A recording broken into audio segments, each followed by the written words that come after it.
Well, good evening, ladies and gentlemen. I trust that you're having a fantastic evening. And you know what? Happy holidays, and I hope you had a fantastic Christmas full of love, laughter. Well, tonight we have a fantastic bulletin. It's not going to be the same thing because we had to give Willis a break, but I'm sure he's watching from Kisii County. Willis, pokea salamu zangu. I hope you had a fantastic Christmas with your family. He's going to be joining us next week. But for tonight, you only have me, Betty Kyallo. Thank you so much for joining us right here on this Friday with me, right here on TV 47. We have a fantastic show. Like I mentioned, let's begin with the highlights.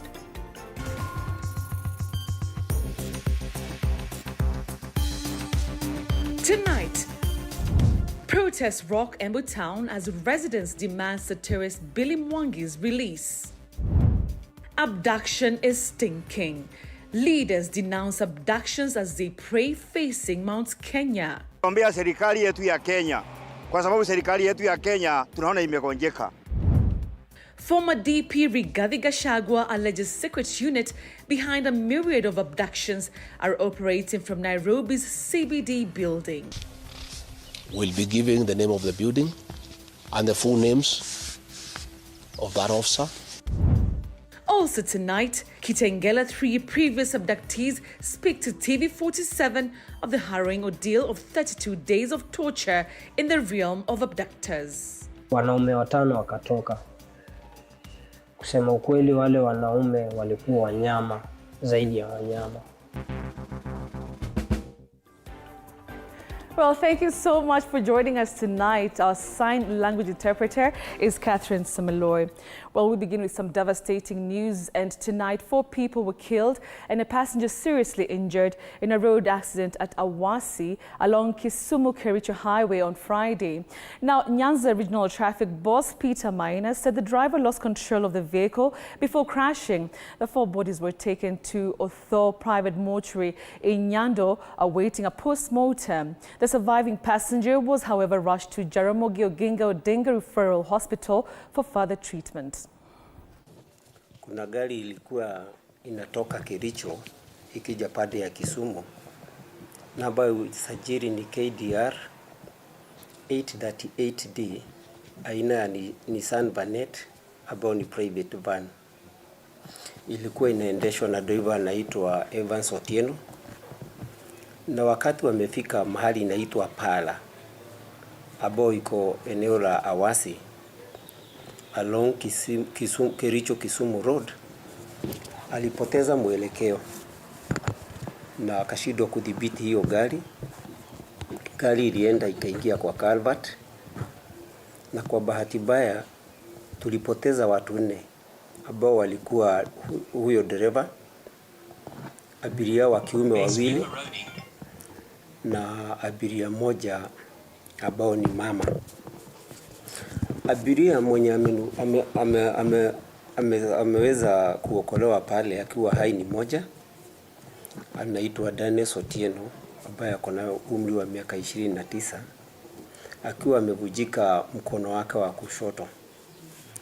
Alipelekwa kwa hospitali ya Mission inaitwa kwa Father kwa matibabu ya dharura, na kisha akawa referred kwa Jaramogi Oginga Odinga Teaching and Referral Hospital hapa Kisumu for specialized treatment. All right, now moving on, residents of Embu town have staged demonstrations demanding the immediate release of Billy Mwangi, who was abducted by unknown assailants on Saturday last week. Now, led by Manyata Member of Parliament Gitonga Mukunji, the residents gave a 24-hour ultimatum to police to release the 24-year-old man to his family. Elizabeth Atieno with the details. Friday morning, Embu residents turned up in large numbers as they protested over the abduction of satirist Billy Mwangi, who has been missing for 6 days now. The angry residents lit fire in Embu town and blocked roads, further paralyzing businesses for hours. Manyata legislator Gitonga Mukunji joined the charged Embu business community and residents in March to Embu police station, where they questioned the police over the abductions. Sasa nikisema tuko na yeye hapa kwa sababu yeye ni mtu wetu, hatungekuwa tunaweza kumweka hapa na nini. Na wale watu wamemchukua hatuwajui. In a rejoinder, Embu West OCPD Zachary Omae has revealed that the police department is collaborating with the Department of Criminal Investigations to establish the whereabouts of Mwangi. Kitengo yetu ya DStv ambao wamechukua hiyo fursa, wamechukua ripoti hii vile kulitendeka huko, wameangalia pia wanatumia mbinu ya kutafuta mambo ya simu kama vile kama kuna mtu alikuwa hapo. The OCPD has also admitted that no one has been arrested in connection with Mwangi's disappearance. Imeonekana kuna evidence, kuna mtu mmeoji, kuna kitu yoyote ambayo tunaweza sema tunashughulikia. Ile ushahidi ambayo tuko nao ni wale watu walishuhudia. Sisi TV penye alikamatiwa ni kama hakuna kulikamata hiyo. According to Mwangi's family, the 24-year-old was forcefully taken from a barber shop by 4 unidentified armed men who were traveling in a double-cabin pickup before speeding off towards the Embu-Nairobi highway. Those guys walikuwa mabauza strong guys. Wakamwambia wewe kijana ingia wacha maswali. Na walikuwa wamefunga mask, walikuwa hooded na maglasses na makofia. Kijaribu kuuliza ni nini kulingana na vile tuliambiwa na hao watu wa kinyozi. Akaambiwa utajulia mbele na akarushwa kwa debukebi na gari ikapasua ikaenda na huko pande ya Nairobi. Speculations have been rife that Mwangi's abduction is linked to a post he made on X with an AI-generated picture which depicted President William Ruto in bad light. Mwangi is among 7 youth, including Steve Kavingo, Peter Muteti, Bernard Kavuli, Ronnie Kiplangat, and Gideon Kibet, alias Kibet Bull, who have been abducted this month after making controversial social media posts targeted towards President William Ruto and his government. Thursday, the National Police Service denied any involvement in the abductions, begging the question as to who is responsible for the enforced disappearances. Elizabeth Atieno, TV47, Nairobi. All right, tonight, with increasing number of abduction cases in the country, former Deputy President Rigathi Gachagua has called on President William Ruto to take responsibility and answer to Kenyan people he promised to protect before the 2022 general election. As Micah Gongo now tells us, the embattled former second-in-command now says there is a secret unit that has masterminded the ongoing abductions in the country, questioning why his former boss is silent on the matter. Barely 2 months since his controversial impeachment and ouster from the second topmost office in the country, and the self-proclaimed truthful man has threatened to spill the beans of what surrounds President William Ruto's administration. Speaking in a press briefing Friday, Gachagua alleged there is a secret unit that has masterminded the recent abductions in the country, led by a man he only identifies as Abel, related to a senior government official. It's a unit of officers drawn from across security agencies that are not under the command of the Inspector General of Police. Abel is a cousin to a very senior government official in this administration. And if this unit is not dismantled,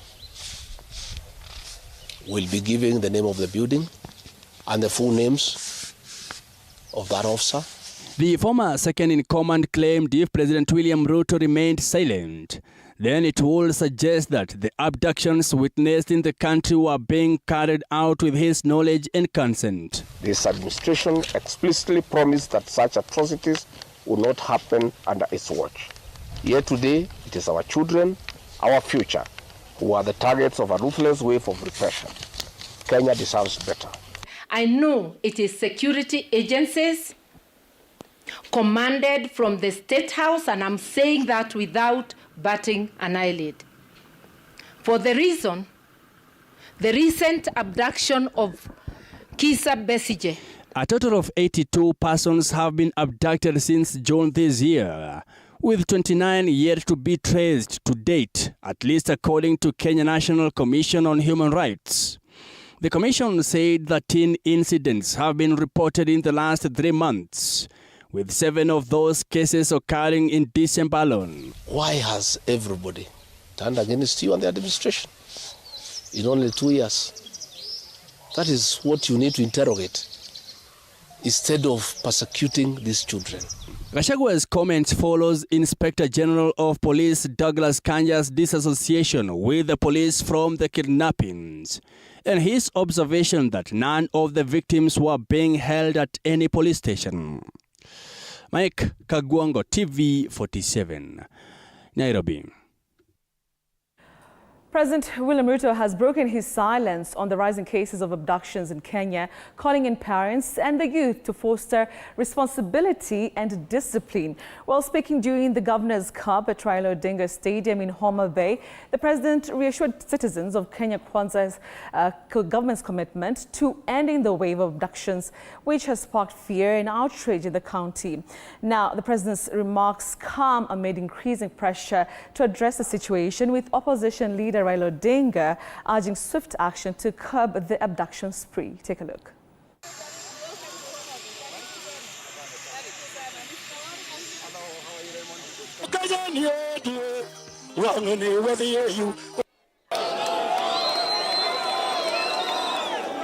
Nataka niulize wazazi, kila mzazi tafadhali, hawa watoto ni baraka kwetu, tumepatiwa na Mwenyezi Mungu.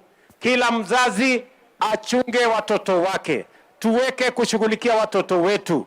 Sisi kama serikali tutafanya sehemu yetu, na yale yamesemekana mambo ya abduction tutakomesha, ndio vijana wa Kenya waweze kuishi kwa amani, na vile vile wawe na nidhamu na wawe wangwana, tuweze kujenga Kenya tukiwa pamoja.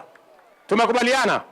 Mwambia rafiki yangu huyu Ruto, ile mambo ya vijana kushika hovyo hovyo na kupigwa pingo na kuweka mahali na kuteswa ikome kabisa. Well, still on matters of abductions, tonight the cultural leaders have made a call as they gathered at the foot of Mount Kenya on Friday for an annual prayer session amidst the country's struggle with reported waves of abductions that have seen tens of youth being abducted without arraignment in court. Ruga Eval tells us more. Take a look. At the foot of revered Mount Kenya,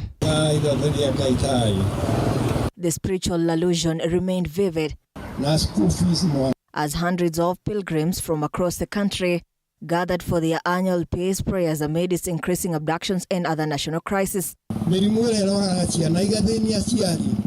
The gathering took place at Samson Corner along the Mwea 2 Embu Road in Kirinyaga County, where the Agikuyu community, led by their Council of Elders, for divine intervention on the ongoing abductions. Sana tunaona vile watu wanashika vijana wadogo, wanavizwa mahali hatujui ni wapi, pengine wanauawa, na ukiona hichi inaanza kuua vijana, ujue hiyo nchi tayari imegonjeka. Serikali iangalie watoto wetu na kuwashuga, sio tusikia tu watoto wanaenda na wanauawa. Lawyer Ndegwa Njiru, who was in attendance, slammed the Kenya Kwanza administration for allegedly being involved in protracted abductions of young Kenyans who were showing their nationalist prowess to Kenya Kwanza regime. The challenges of abduction. The government has denied that they do not know who is abducting us. They do not know who is killing our children. There is no possibility that a government can fail to secure its citizenry. If the government is not able to secure the citizens, then the citizens must secure themselves. The organizers of the event urging their fellow community members to stay focused on praying for the nation, stressing that it is crucial to overcoming the ongoing challenges. Tungetaka sana kutuma risala za rambirambi kwa wale ambao wameuliwa watoto kwa ile maandamano ilikuwa ya Gen Z, na pia hizi abductions zinafanyika. Tunaomba tu Mungu mwenyewe aje. Hoja ya leo na kuanga ni kuombea amani, kwa sababu bila amani hatuwezi kuishi vizuri. Bila amani nchi haiwezi kuendelea. The group conducted their prayers by driving counterclockwise around the mountain, stopping at 7 designated points for prayers. Lazima ukisimama unakumbuka nchi hii, kuiombea amani ili amani idumu, tuwe na upendo na tuweze kuishi pamoja. Bila amani tajiri hana furaha, bila amani maskini hana furaha. Ruga Eval, TV 47. All right, now a surge in abductions across the country has sparked fear and outrage, with human rights activists and families of the missing kin calling for urgent action. Well, activists have now given a 48-hour ultimatum for authorities to act, warning that Monday, December the 30th, will see nationwide anti-abductions protests to demand justice from the government. And Odida reports. Human rights activists have issued an alert on anti-abductions rage if the government will not set free those being held in incommunicado. The lobby group are demanding the immediate release of individuals who have gone missing in a wave of abductions across the country, giving authorities a 48-hour ultimatum warning that failure to act will force their grievances to the streets. We join all patriotic Kenyans in calling for nationwide protests on Monday, the 30th of December, 2024, to demand for justice and accountability. Monday, we are going to call for the mother of all protest. It's not only in Nairobi. We are going to call for the protest in all 47 counties. The activist reports that in their records, 93 people have disappeared since June, with the latest victim being 23-year-old Calvin Muthomi, who was allegedly abducted in Githurai yesterday. In December alone, we have documented 13 abductions, with the most recent one being yesterday evening. Distraught families of the missing ones have decried of grappling with anguish and frustration as they continue searching for their loved ones. Many have called on the government to intervene and help reunite them with their kin. Sisi kama familia tunaomba tu president achilia tu vijana wetu. Sasa tumekuwa tukiteseka, hata saa zingine hata hatukuli juu tuko na stress. Watoto wetu wamekuwa wakiabductiwa, wanapelekwa mahali ya kujulikani na simu zao zinafungwa. Sasa unapata hata kupata information yoyote hakuna. Sasa tunaomba tu government tu, Mr. President, please ingilia kati, uone watoto wako wanaumia. Alishikwa na watu walikuwa wamevaa mask, na kutoka hiyo siku mpaka waleo walimshika na wakazima simu zake, na mpaka waleo tujui mali wako. Wajawahi piga simu akasema wako police station fulani wala wako mali fulani. Kutoka hiyo siku alipotea mpaka leo tujui mali wako. Inspector General of Police Douglas Kanja has since denied any involvement by law enforcement in their disappearances, with activists raising pressing questions of if not the police, then who is responsible. What we want to know from Mr. President, your Inspector General of Police has told Kenyans that it's not the police abducting. Are you also in agreement with IG? And then, if it's not the police, then who is doing this? Down with abductions, down. Tensions are high, with families and activists united in their demand for action. Question abounds will protest notice yield fruits in the fight for justice for those who remain missing and the families left behind. Ann Odida, TV 47. Okay, now the Law Society of Kenya is calling for the resignation of Inspector General of Police Douglas Kanja, citing his failure to uphold his core mandate of protecting Kenyans. Well, this demand comes amid a national outcry over the alleged abductions of social media users, criticizing President William Ruto's administration. Now, the Society's president, Faith Odhiambo, described the police's denial of involvement in the enforcement disappearances as inadequate. Now, in a statement, Odhiambo states, and I quote, "If the holder of this office is incapable of fulfilling the mandate, it would be in the nation's best interest for him to either rise to the occasion and discharge his duties effectively or tender his resignation forthwith.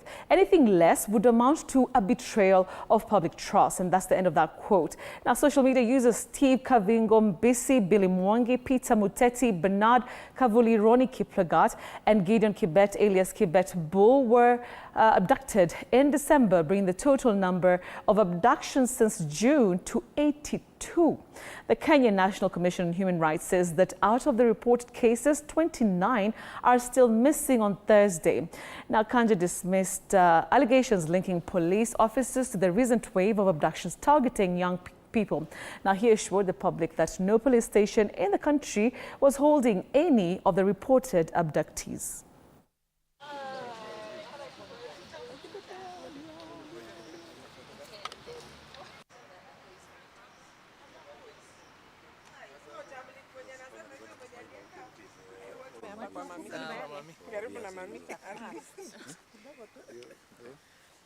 Near the mother.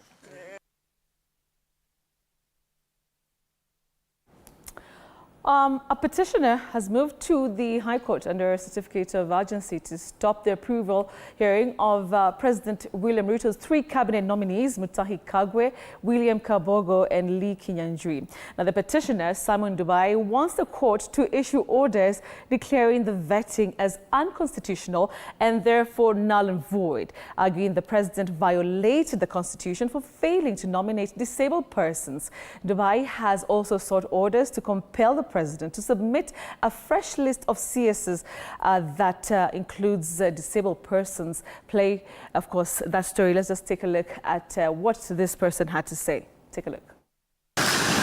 In what is the first court case to challenge his cabinet nominees, Mutahi Kagwe, William Kabogo and Lee Kinyanjui, nominated this month, President William Ruto's push to constitute a fully-fledged cabinet in the new year may suffer a setback after petitioner Simon Dubai moved to the High Court under a certificate of urgency, seeking orders to declare the list of nominees forwarded to Parliament as null and void. In his petition, Dubai has pleaded with the court to declare the president violated the Constitution, the Public Commission Act, and the Persons with Disabilities Act for failing to nominate disabled persons to the cabinet.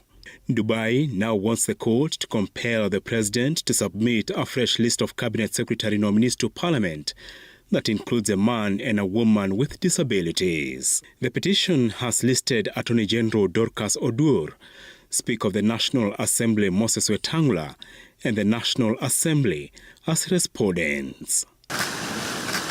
President William Ruto's new cabinet nominees are a product of his handshake with his predecessor Uhuru Kenyatta, meant to pacify the Mount Kenya region, which fell out with Ruto after the impeachment of former DP Rigathi Gachagua. Apul Kamau, TV47. For 32 days, the Kitengela 3, Bob Misheni Njagi, Aslam Longot and Jamil were in hands of abductors in the wake of 2024 anti-finance bill protests in June this year. Samira Mohammed had a sit-down with the Kitengela 3 who were abducted on the 19th of August and held in communication for 32 days. And Samira has the story for us. Take a look at this.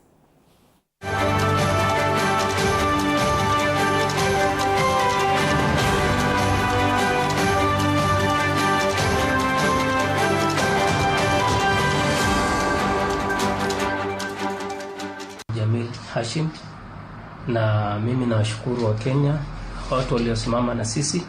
32 days of torture, what may appear as fiction to many, was a real nightmare for Jamil Lungton, Aslam Lungton and Bob Misheni Njagi. The experience at that place was very bad. Because the moment you're booked in those rooms which are dark, the first thing is you remove all your clothes. So we remained naked for 32 days. That's the first torture. I am a victim, and I would not wish any other person in this country to go through what we did. It is very dehumanizing. It isn't something that should happen to any human being. 32 days nimekuwa tortured sana. Nimepigwa, haswa kwa migongo yangu huku nikikutolea nguo utalia machozi. Nina alama mingi sana za unyama, hata pia sehemu yangu ya siri. The permanent physical scars and wounds left with the 3, not enough to tell their tales, but the emotional and psychological torture left with the 3 will take ages to heal. I realized my life was going to an end because the violence that they were displaying was meant to completely disable me. And I was disabled for some time. I was in so much pain that I stopped feeling pain. I became numb, you know. For more than an hour we drove, and we drove all over. I couldn't tell where we were going until we came to a standstill. Somewhere we stopped. One of the guys was like, now we are here, and in the next 2 hours, you're going to be in River Yala. You know, River Yala is known to be a place where people are dumped after being killed. After a long hunt by the Slows, on Sunday, August 19th at around 2 p.m., Jamil Lungton and his younger brother Aslam Lungton were in the hands of the abductors. Ask them, if you are police officers, have you notified Kitengela police station that you are coming to arrest us? And what is the offense that what offense has he committed that is being arrested by DCI from Nairobi, not even Kitengela?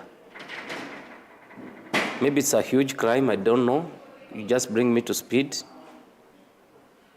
They did not answer that one. Wakasema mtajulia huko mbele. So mimi nikamwambia sasa, kama mtaki kunijibu, wacha nipigie OCS wa Kitengela. I have his number. So at the moment I just wanted to call the number, wakaninyang'anya simu. Kuninyang'anya simu, wakazima on the spot. So network ikapotelea hapo for the 32 days. That was the last spot my phone ingekuwa tracked. According to the Longtons, the physical torture began as soon as they entered the torture chambers, as the two were stripped naked, cuffed to the ground before being subjected to physical abuse. Ya kwanza hiyo tulikaribishwa na kupigwa. Kuna jamaa mmoja mfupi alikuwa anabadilishana duty na ule mrefu. Wakati aliingia kwa ile chumba, alikuja na this Safaricom fiber cables. Na akakuja na this curtain rod pipe. Kanikanyaga kichwa, kaanza kunipiga na hiyo fiber cable na that curtain rod pipe. Na same akaenda kwa ndugu yangu anampiga hakimu huyu. Sasa ndugu yangu akaanza muoji maswali. Mbona unatupiga na unatupiga kwa sababu gani? Akatoka na hasira akaenda kwa kule, nadhani ni ofisi ama nini, kisha akarudi. We remained naked for 32 days. That's the first torture. Then number 2, you are handcuffed. One of your hand is handcuffed for the 32 days. For the long call and short call, you are given a 5-liter jerrycan to do all your waste there. But for the long call, you could go for a long call maybe after 1 week, because the amount of food that you are given is too little to sustain a human being. So it could only generate into a long call after a week or so. Then water was limited to 300 ml. You have to use that water for washing your hand, for drinking. For any use that you need water, that's the same water you're going to use. So the very first day we were beaten with some nyaunyo and a metal rod, myself and my brother, because we were in one room. Then we were being told, you must tell us who the financiers of the Kitengela Maandamano were. On their release, Jamil and Aslam were visibly emaciated as the food rations were deliberately reduced, with Jamil recounting how he lost 16 kgs in the hands of the abductors. But in terms of food, we had two officers who were serving us food. One was very ruthless. Alikuwa anatupatia tu ugali na cabbage for the whole week. 1 meal per 24 hours. After 1 week mwingine akaingia. Na tofauti yao ilikuwa mmoja ni mfupi, mmoja ni mrefu. We could not see their face because wanakuja wamejimask na wako na bunduki. So the second one, you can say alikuwa na hiyo roho ya huruma kiasi. Because yeye, the moment alikuja shift yake ikianza asubuhi, tuletewa chai na bread, tukakunywa. Lunch akatupatia. The brothers have been free for months now, but the impact of that period of abduction is still haunting them, as they are struggling to even earn a living on account of their ruined reputation. The business has gone down. I even wrote to KCB Bank telling them I cannot be able to pay the 52,000 I was paying comfortably before the abduction. The abduction has impacted me negatively in my business, my life, and my family. Even the privileges we had in the family walikuwa nayo, hizo zote hakuna. So we've reduced everything in the house. The eating, nini na nini, kila kitu imerudishwa chini kabisa. So I'm just trying to pick up. Tuone. Jamil Langton is now calling on relevant authorities to expedite on investigations and ensure that justice is delivered to them for what they endured. Ni sisi tunaomba haki kwa sababu ni unyama tumetendewa na imeaffect mpaka maisha zetu. Imeaffect maisha yetu. Hatujui kesho tutaamuka tukule nini. Sababu hata biashara, hata leo nimeenda pale, unaenda mapato yameshuka kabisa. Following the 2024 protest, the Kenyan government has been blamed to have waded into the realm of using kidnap, abductions and forced disappearance, torture and even extrajudicial killings to silence the youthful protesters, despite the president's prior promise that under his administration, such will not be witnessed. And I told the IG and all the commanders who came here from every county that they have no business carrying out political orders. Let them go and read the Constitution and read the law, And I have told them there is no government person or opposition person. We are all taxpayers. They must protect all Kenyans the way they protect the president. Samira Mohammed for TV 47, Nairobi.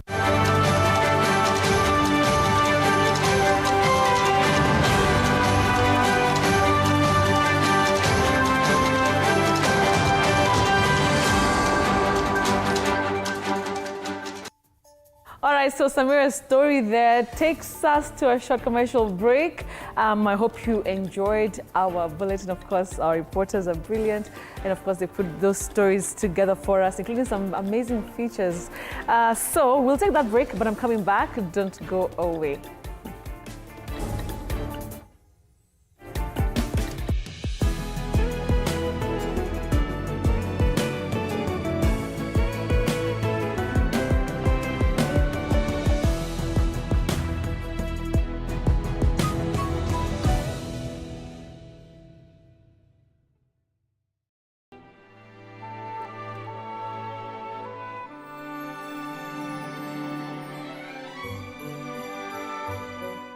This December, learn about safety precautions to take into consideration this season. If you can remember, if you drive on a motorcycle often, to make sure that you have a helmet, it's key to decreasing the severity of the accidents. If you are passing in a bus from Kakamega to Mombasa, in between, just stand up, stretch your legs, and even when you are seated, keep pumping your feet, keep moving your feet to avoid that long stasis of blood in the veins. Healthier options for you to maintain a balanced lifestyle amid the holiday hustle. Eating healthy really doesn't mean that you have to deprive yourself, but we really just have to factor on how to strike a balance. Portion control and moderation are very key. Let us enjoy the season, and at the same time, let us try to watch our health and our well-being. Happy holidays.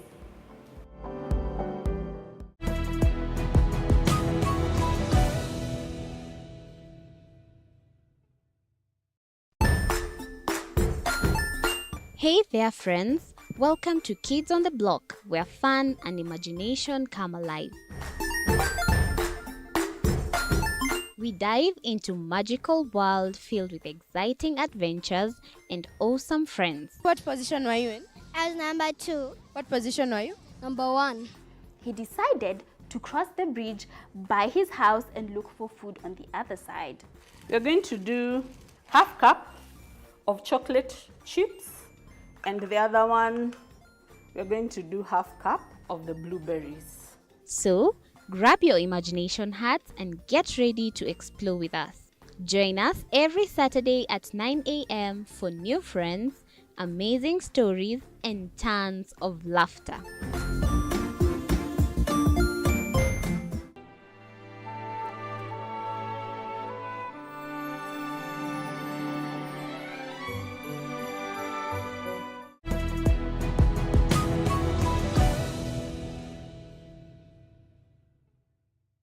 Join us as we explore the journeys of those who defy the odds and break barriers. We dive deep into the stories of triumph.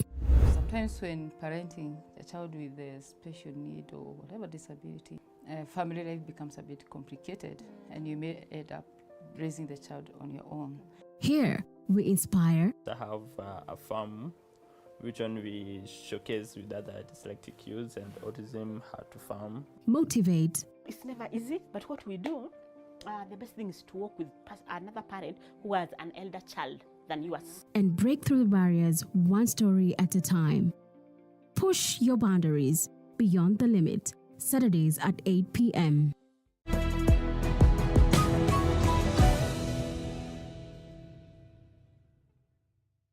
The Grind, where business meets brilliance. It's not just about the ideas. I was working as a shampoo boy. I used to wash clients' hair on the sink. It's about making them happen. From big wins. In primary school, when we would be asked what people want to be, I was categorical that I want to be a nurse. To hard lessons. The consoles change, the gaming equipment keep changing. We cover it all. Tune in to The Grind, where every episode is packed with insights. The person who is serving customers, always be a customer-centric. Strategies. When you pay attention to detail, you get luxury items. And stories to fuel your ambition. Don't just dream it, grind it. Mondays at 7:30 p.m.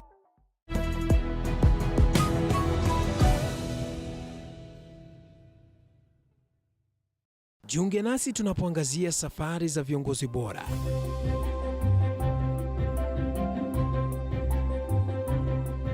Kutoka kwa ushindi mkubwa hadi masomo magumu. Wakati wetu kwamba wasichana si wa kusoma, ni wa kuolewa, ng'ombe ipatikane, wazazi wakuwe watajiri. Tunashughulikia yote. I wish I were a better investor. My parents taught me how to look for things for myself. Tazama Mfahamu Kiongozi, ambapo kila kipindi kimejaa maarifa, mikakati na hadithi za kukuza azma yako. For me to succeed, I have to fight. Kila Alhamisi saa 1:30.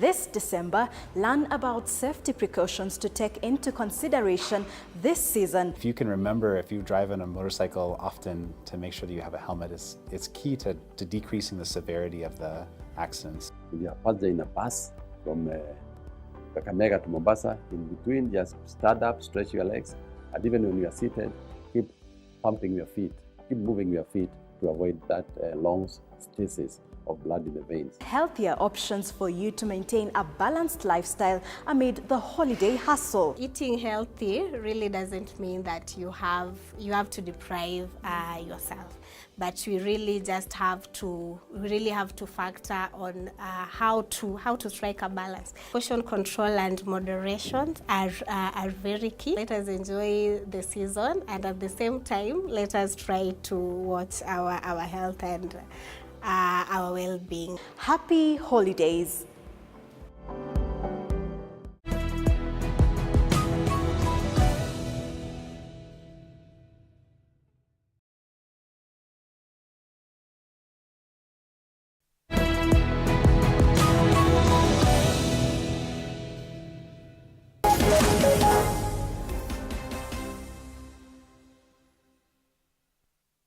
And welcome back to this Friday. Well, let's now take a look at some sporting action.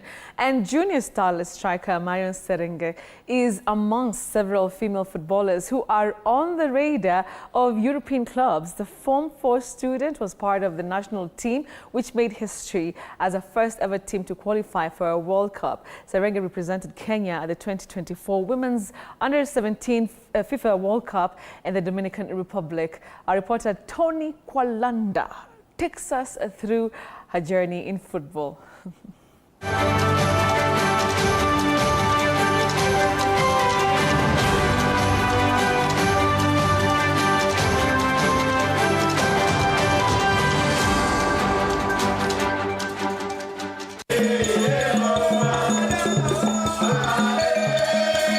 The 2024 FIFA Women's Under-17 World Cup was a launchpad to greater heights for the striker of junior starlets, Marion Serenge.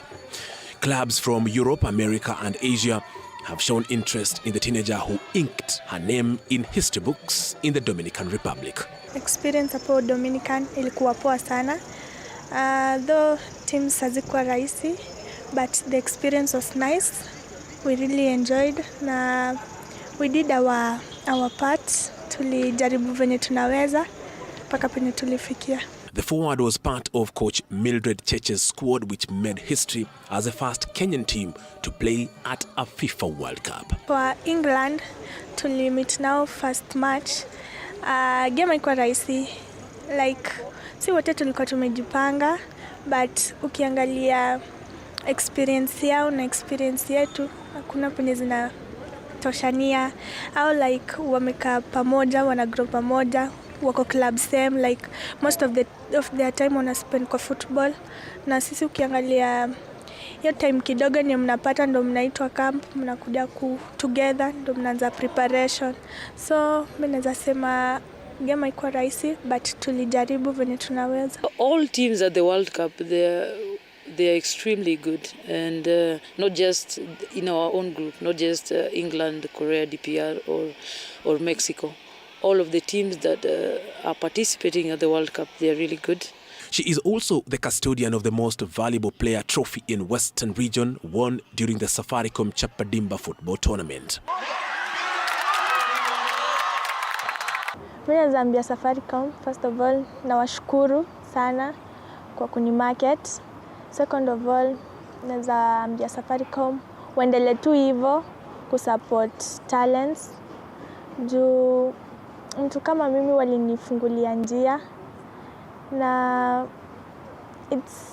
ni vizuri wakiendelea hivyo kusupport watu wengine wenye wako mashinani, na pia wana support girls wasikwe kwa indiscipline cases, vitu kama hizo. Ina help tu sana na waendelee. I must appreciate Chapadimba, that is Safaricom, and in totality, because I think all the editions that we've had, my team has emerged as the winners in that region. And I didn't know that this would be an opening for Marion, because the first time Marion has hit the limelight was during Chapadimba.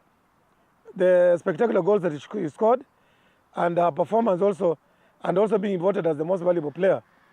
And you see, this inspired her more, and today we are now seeing a different Marion than what we saw during Chapadimba. So I must say, Chapadimba is an eye-opener. Chapadimba is an opportunity that is really working positive for this country, and I'm sure even in this team, there are other girls who are also spotted through Chapadimba. So it's a good platform. I want to appreciate Safaricom. I want to appreciate the championship. And I would say that if we had more of this, then we would be achieving so much. And beyond that also, I must be able to say that today, while I'm in the house, I'm able to see something that actually links me with Chapadimba. Despite the earlier medals that I had won without Marion, But now I have a trophy, I have medals, and I have a trip waiting for her. This is a big inspiration to me as a parent, to me as a coach, and I feel it is in the right direction. The Form 4 student at Archbishop Njega Girls High School in Kakamega County scored one of the goals which propelled junior starlets to the FIFA Under-17 Women's World Cup. Haikuwa rahisi. Juu hadi mimi ilikuwa first time yangu kufungia Kenya International goals. So mimi nilifurahi tena sana juu nimepeleka Kenya World Cup for the first time. I'm a proud father. Not because Marion scored for the national team, but for what she has done in the family. We are a family of sportsmen and sportswomen. We are a family of footballers, but none of us has done what Marion has done. And that gives her an edge over every other person in the home. And she is not comparable.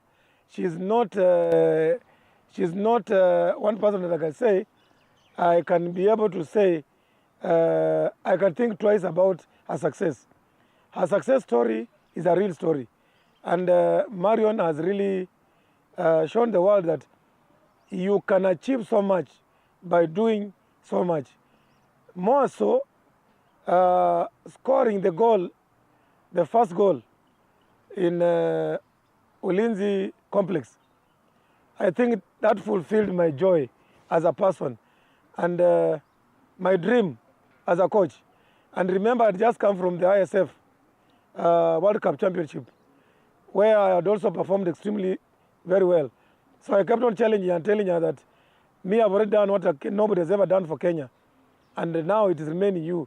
And she told me, I'm going to challenge you. And indeed, when we went to the stadium, she was the first one to hit the net. That was my most enjoyable moment in my football life.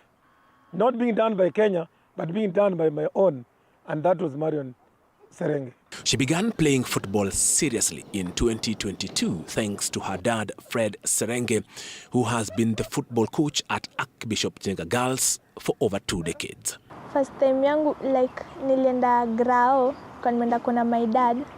So, akaniambia nataka nianze kutrain. So, mimi siku understand. So, mimi nikajaribu, na hiyo siku walikuwa nafanya loading. So, mimi nikafanya ya hiyo siku, but sikumaliza, kanilemea. Then next day mimi sikurudi, juu niliona like ni ngumu, ni kazi ngumu.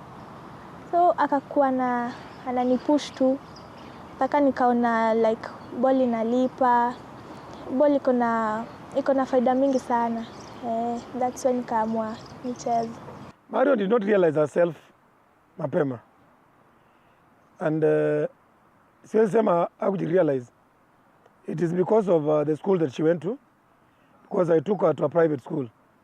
And in the private school, they were not participating in games.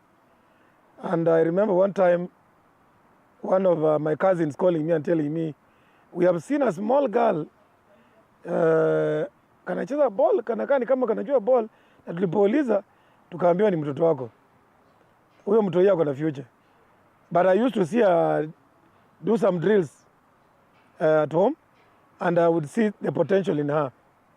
And one thing that even made me to have her in the school where I am is I wanted to develop her. I have developed people's children. I have made big names. I have actually been able to change people's lives. And I felt I could also impact the same in my own and who is Marion. Mimi sikuwahi tamani kucheza ball. But ikafika tu a time na nikajipata tu nimeanza kucheza. So na I think aliona kitu in me, aliona niko na hiyo potential. So alikuwa ananipush extra than watu wengine. So mimi na hivyo nikaamua pia mimi I'll just give my best. Juu kama yeye ameona niko na potential, siwezi muangusha. Marion off the pitch is I have very little to say. Because Marion ni mtu mwenye hata akiwa home si rahisi kumpata ametoka. ni mtu mwenye she is not so outgoing unless you are very close to one another, and also she knows my restrictions and she understands my likes and my dislikes, and she has always felt like she needs to live within the lines of what I actually naweza sema venye mimi utaka, the likes of what I would wish her to be, or what I would wish as a family to be, because I can say up to where she is, I have never punished her. Because one, she knows I'm very strict, and she knows one thing about me is the order around me, and I love order. And so she has always tried and balanced and made sure that every time she's within the right order of what I always want, or how I always want things done. So naweza sema off the field, Marion is very caring, and she's very obedient. One thing I like about Marion is ni mtu wa kujituma. Initially, I can't say she was a very top player, but through the commitment in terms of training, na ile training tumekuwa na yeye, na zile vitu pia nimempitisha through, zimemfikisha hapo juu. And you can see within a very short span of time, whereby wachezaji wachache sana wana achieve those kind of achievements. Serenge has keen interest in studying 2 foreign languages, French and Spanish. She has been to Spain twice with the national under-17 and with the Talanta Hela under-19 side. Mimi kitu nilinipush, nilikuwa na friends wenye walikuwa shaenda Spain before, so wakaniambia hiyo experience, so pia mimi nilikuwa eager na nikasema by all means ni must ni achieve. So hiyo trip to Spain ndio ilinifanya nika work extra ndio ni achieve. Of course, there's no parent when it comes to coaching. I can be able to assure you that when it comes to the field and performing the tasks, the person I push most is her, because she understands me, she knows my targets, and she knows what I believe in and what are my objectives. One, I don't expect her to be one of the people who would be looking like they are supposed to be pushed. I expect her to push from the front. Me being the father and her being the captain, both of us have responsibilities which are shared towards the success of the team. And also as an individual, she has got to benefit and gain from the same process. Najua sasa yeye amekuwa coach, amekuwa player, so venye amekuwa kinda countries mingi, like niko na admire juu ya football, niko na admire kuenda, nikasema pia mimi nikipata hiyo chance nitaitumia vizuri. Football is us and we are football. My father played for GOtv, for this country. His sons, all of them played football, top flight football, big clubs in this country. And Marion has gone beyond the territories of Africa and now going to the world. I must say it's a dream come true. That's one. Two, it's an achievement that is next to none. And personally, I must say football has changed my life in many ways. The exposures that I've had in this world, the countries that I've been able to go beyond the borders of this country, and my life as a person. Today I'm a football educator through football. I'm earning a living through football. And I must say, football has really changed our life, because it is through the many activities that we've had in football that have been able to make us be who we are. And we are now a family and a renowned name, not only locally, but also internationally. And that places us somewhere on the map in the world. In June 2024, she lifted the S-Jack Sports Personality of the Month award, which came with a brand new washing machine and a 55-inch smart television. When the journalists of this country awarded Marion the youngest sports personality of the month of June, she got an award of an LG washing machine. All along, the mother has been washing the clothes, but since that time, the lifestyle changed. The mother will no longer suffer. It is only my pocket which is going to suffer a little bit by coughing to Kenya Power. But you can see that I can be able to say our lives have been transformed in one way or another. I had a TV of 32-inch, and Marion, through Marion, I got a TV, LG, 55-inch. My life has also changed. My status has changed. And this is through sports. And I must say, all this is courtesy of football.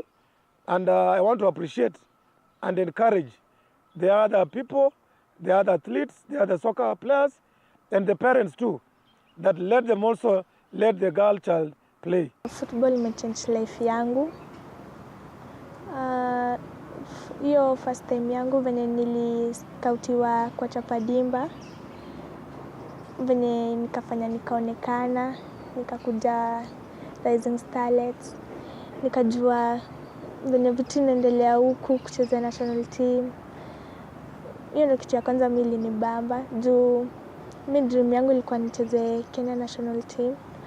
Then dream yangu tena ni kwenda kuchezea Europe club. So mimi naweza sema niko kwa hiyo journey ya kuachieve, but for now football imenisaidia tu sana sana sana sana. Marion Serenge comes from a family known for their prowess in the beautiful game. Fred Serenge played for the national team Harambee Stars and also plied his trade with AFC Leopards and Kenya Breweries FC. Marion's grandfather played for Kenya in the GOtv Cup, which was later called the Sekafa Senior Challenge Cup. Her uncles also featured for Harambee Stars, and her elder brother currently plays in Kenya's top flight league. My family yangu ni important juu wameni support in every way possible. Hata mimi kufika hapa wamekuwa kini support. Nikitaka kitu kuhusiana na ball wamekuwa kinipea. So mimi naweza sema I consider them first. Hadi nikifanikiwa hao ndio watakuwa first people to consider. And I'm seeing a lot of potential in Marion going forward. I've had so many offers from all over Germany, US. People have been following her on a page, and they are keenly interested after her school if she can be able to join them. So definitely that is also going to transform our life. And I must be able to say there is what I also want to do in her honor. I'm living in a 3-bedroom, but I want to put up a 5-bedroom house because of Marion. And I want to live in an apartment. Nataka niende nicheze Europe na if possible nicheze college football, nisome while nikicheza ball. Ndio najua nikifanya hizo vitu mbili I'll be somewhere. There's need to balance in between because there's life after football. And that life after football can only be able to be prudent and meaningful only if you have a document. And that is the paper in school. It's a very important thing. And you see as a school, we are really emphasizing that the players must also be able to perform in class, because that also gives us a name, and I can be able to say for free, among the schools that have been able to produce talent and also be able to produce serious learners, Archbishop Jenga is one of them. And I'm proudly associated with Archbishop Jenga. That is my project. I started it in 2000. I'm still in that project. And currently I'm the chair of the school. I feel honored that during my tenure and even my coaching time, I'm pushing somebody to the World Cup. And not just somebody, but my own daughter. And that is great inspiration and a big reward. Kucheza ball kadem haijakuwa rahisi, but naweza sema ukishowcase talent yako ni rahisi kadem kupata opportunities than men. So ukiona uko na talent, uendelea tu work hard na ujue one day itajipa. Marion Serenge is a trailblazer who hopes that her football journey will inspire other girls in Kenya. Tony Kwalanda, TV47 Sports.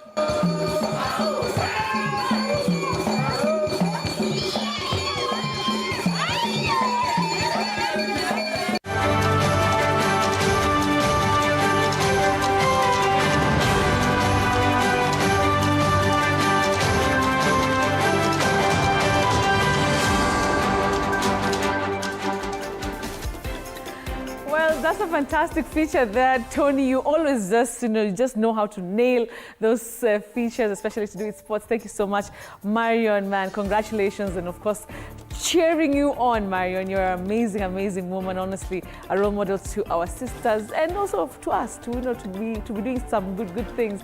All right, so that fantastic feature by Tony brings us to the end of our show tonight. Obviously, it has been a great pleasure having you. I know we miss Willis. Willis, come on our watch, please, next week. Make sure you're with us here on the show.